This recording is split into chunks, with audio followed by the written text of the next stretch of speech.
how to download and install Aliexpress app.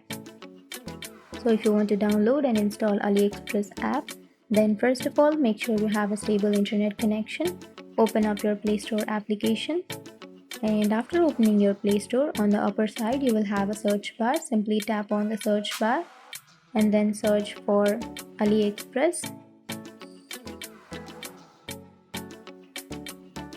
And now here you will have the application. So if you want to download and install this application, then simply tap on install, and it may take some time depending on your data or Wi-Fi connection. And after installing, you can simply tap on open, which is on the right side.